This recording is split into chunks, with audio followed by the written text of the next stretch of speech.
station, where we're going to be provided an update or response rather to a concerning social media post that was made on the Marge's List Facebook page last evening. We are going to be addressed this afternoon by the Acting Commissioner of Police, Mr. Darren Simons. Good afternoon. I think, and Happy New Year to all. I appreciate that the scenario as presented on Marge's List generated a significant amount of public concern. And I just felt that the public should have as much information as possible about the incident as they discussed and debated amongst friends, family, et cetera, et cetera. So in line with Operation Vega, officers were at Garthowen Road in Devonshire, an area that's well lit by means of a street light. They were conducting traffic stops. At this time, officers observed the motor car in question traveling west along Garthowen Road. The officers observed that the vehicle's tint was particularly dark, as they were unable to see the occupants inside the vehicle. Officers stopped the vehicle along Middle Road, its nearest junction with Fort Hill Road in Devonshire, and spoke with the male driver and female passenger. Also inside the vehicle was a young child. However, neither the passenger nor the driver were forthcoming with any information about the child. An officer informed the driver of their observations and the associated offense. While the driver was questioned about the vehicle, the female passenger replied by cutting him off and saying, yes, the car's tint is illegal. We'll be taking it off in March before we go back to TCD.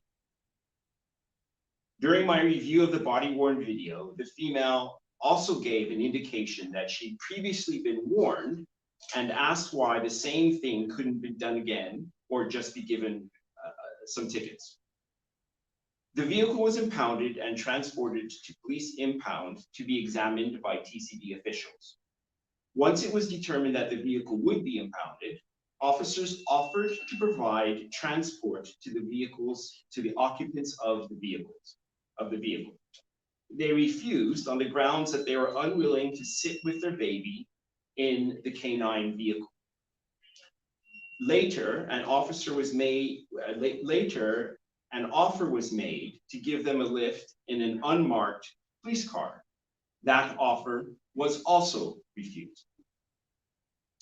An officer decided to wait with the family while they attempted to secure their own transport. However, as the scenario played out, the officer became concerned that her presence may in fact be aggravating the situation and left. I have reviewed the body-worn video of this incident.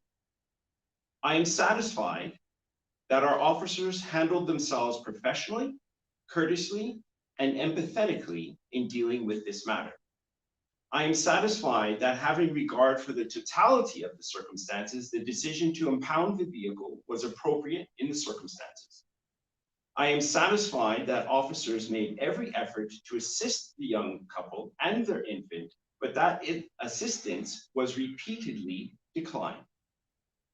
To be clear, our officers did not abandon the family at the side of the road.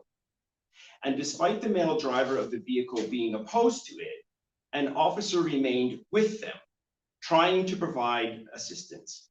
In fact, the female passenger remarked to her male companion, "She's trying to help us." Policing is challenging, policing is complex, and I wish to reassure the community that we are committed to making Bermuda safer and that we remain prepared to assist them at all times. Are there any questions in relation to this incident? Yes, sir. Thank you, Travel Energy TNN News. Acting Commissioner, Happy New Year to you. Happy New Year to you. Thank you for confirming the amount of persons that were in the car. That's one part that I just wish to state. My first question basically is, are police officers equipped with devices that can read tint levels or percentages? So I believe we have tint devices that we can presumptively make a test. However, it requires TCD to provide the evidence that would later be used in court. What was your final outcome today after the vehicle was taken down to TCD? I'm sure your officers or TCD officers came up either way. What was the final outcome of today's proceeding? let me say that the vehicle was examined by TCD officials, and summonses were served, and people will be appearing before the courts in due course. If your officers are confronted with a situation like that moving forward, what would you advise them to do differently? Well, I think you have to bear in mind that each particular scenario is different, and a case-by-case assessment would need to occur. I am confident that in the totality of the circumstances presented, that the officers made a good decision in impounding the vehicle, and that they were compassionate and courteous in dealing with the occupants of the vehicle in an effort to secure them transport to a residence or a location of their choosing. Social media outpouring was very brutal towards police officers. After viewing your officer's body cam footage, would you concur that your officers were compassionate or considerate of the little baby that was with the mother and father, or the three persons there? Absolutely. An officer, a particular female officer, remained with the occupants, even whilst the majority of officers had left the scene. And she really worked hard to try and find a way to give them a lift. However, this just wasn't satisfactory to the occupants at the time. I guess the only question I have, it seems like the impounding would have been, I'm reading into it, but that seems like it was a flashpoint. Is there any scope for changing the policy? Maybe having it that there's an act or something that can just check it, or ticketing, or some other recourse than impounding on the spot? Well, certainly the Motor Car Construction Equipment and Use Act provides that the vehicle can be impounded, and it needs to be tested by TCD officials. So it needs to be in a place where TCD can conduct that examination. And obviously, to let the vehicle go at that particular moment in time would have meant that, you know, an offense was being committed as they drove away. For us, this is both one, you've got tint on the front of the vehicle, actually, in this particular one, which that's actually kind of unusual. The law only provides for a strip of tint at the top. The officers couldn't actually see in that vehicle. So that presents a bit of an officer safety risk and a public safety risk, in that people can't really see the road as it was intended by the manufacturer. And don't also forget that the occupant at the time herself indicated that she'd been previously warned. But just to be clear, I mean, they couldn't have allowed the vehicle to leave the scene at any rate.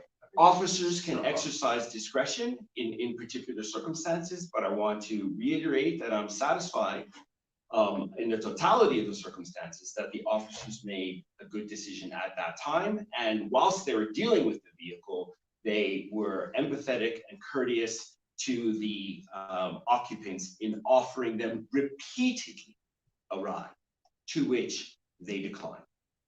Thank you, sir. Let me have one more statement, I guess, or question. Any words of warning to the public, especially for those, because you indicated something that I just heard you say, the front window was tinted. And that's very unusual, but I've seen quite a few. Any warning to those that are other individuals that have vehicles with front completely black limo tint on the whole four sets of windows. If you're going to put tint on your vehicle, it needs to comply with the law. So the law only provides for a small strip at the very top of the windscreen when we're talking about the front of the vehicle. And to be honest, I don't remember the percentages. It's something like 34 on the front, maybe it's 24 in the front, 34 in the back. Whatever it is, certainly you can ask to have legal tint put on your car. And if you don't have legal tint on your car, you really should take it off. Any other questions?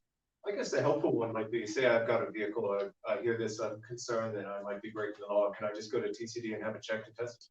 To be honest, I'm not sure the answer to that question, but when you, and I would presume probably the answer is no, there would be a requirement, I think, for people to ensure that their tint is legal. So when they're buying that tint, or when they're asking somebody to put it on their vehicle, they need to make sure that they're asking for tint that's legal. Okay, thank you, members of the media, for participating, in this press conference. We really appreciate your presence here this afternoon.